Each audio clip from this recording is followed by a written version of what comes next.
Halo semua, mari kita belajar kesehatan keselamatan kerja yang ada di lingkungan kita. Di video ini ada 3 contoh yaitu adalah lingkungan rumah, kerja dan siber. Selamat menonton.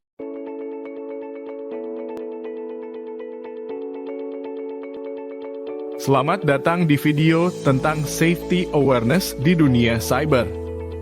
Dalam era digital ini, keamanan cyber sangat penting untuk melindungi data pribadi dan perusahaan dari ancaman yang terus berkembang.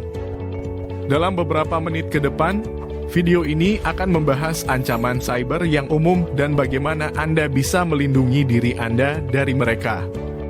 Ancaman cyber dapat datang dalam berbagai bentuk. Berikut beberapa yang paling umum. 1. Phishing, penipuan melalui email atau pesan yang terlihat sah, namun bertujuan mencuri informasi sensitif Anda. 2. Malware, perangkat lunak berbahaya yang dapat merusak atau mengambil alih sistem komputer Anda. 3. Ransomware, jenis malware yang mengenkripsi data Anda dan meminta tebusan untuk mengembalikannya.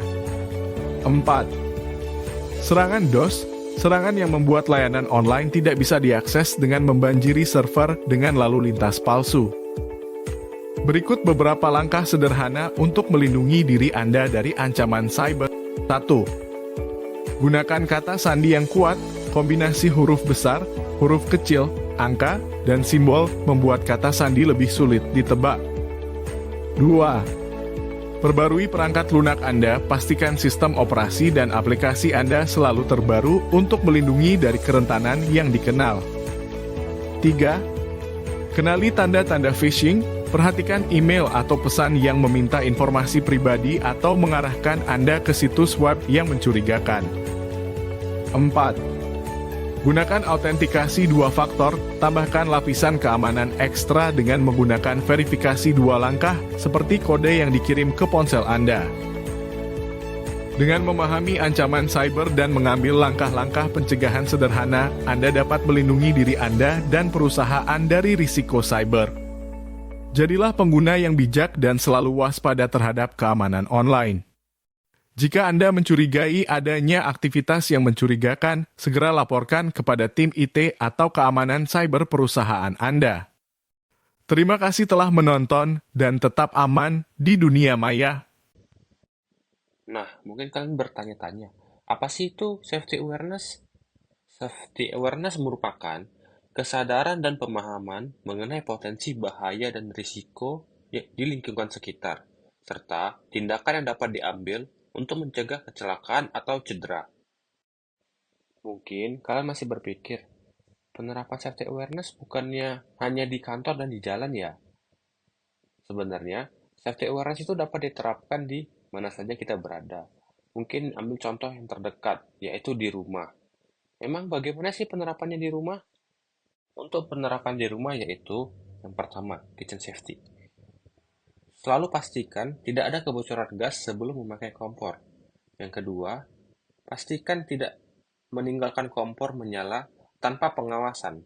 Hal ini dapat menyebabkan kebakaran jika kita lalai dalam hal tersebut.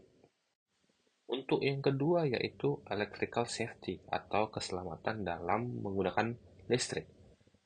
Pastikan ketika kita ingin menggunakan peralatan listrik, tangan dalam kondisi kering.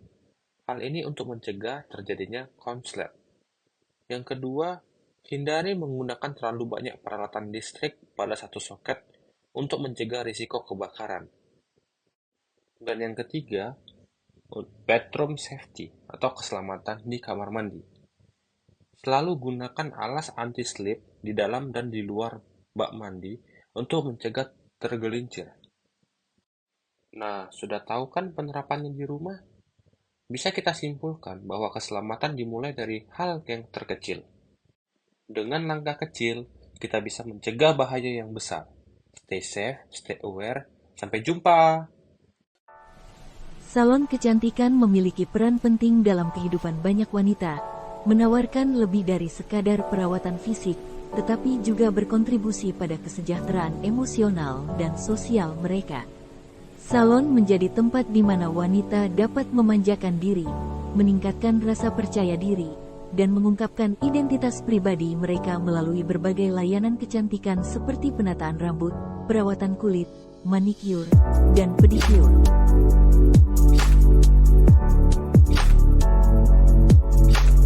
Salon kecantikan memiliki berbagai risiko yang perlu dikelola untuk memastikan keselamatan dan kesehatan karyawan serta pelanggan. Salah satunya faktor fisik seperti kebisingan dari hair dryer, getaran dari clipper, suhu ruangan yang dipengaruhi oleh pendingin udara, dan penggunaan bangku perlu diperhatikan.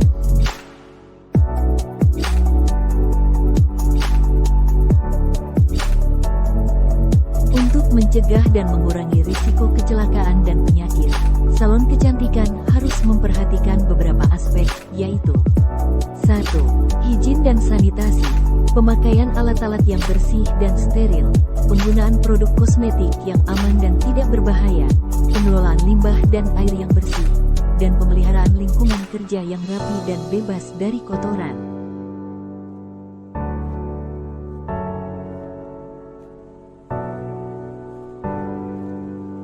2. Keselamatan peralatan, pemakaian peralatan yang sesuai dan dalam kondisi baik, pemeliharaan peralatan yang teratur untuk menghindari keausan dan kerusakan, dan penggunaan alat-alat yang aman dan tidak berbahaya.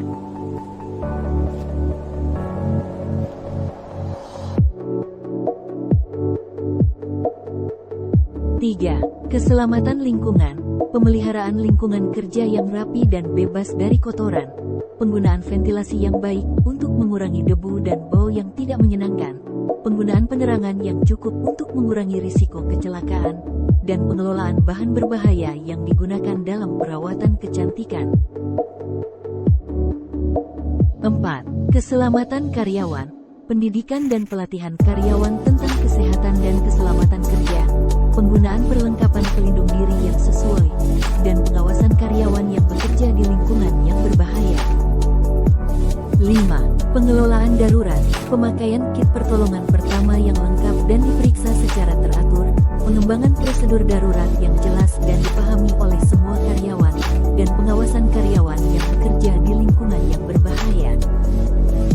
Dengan perhatian yang tepat pada semua aspek ini, kita dapat menciptakan lingkungan salon yang aman dan nyaman bagi semua orang. Sekian dari saya. Terima kasih. Have a nice day.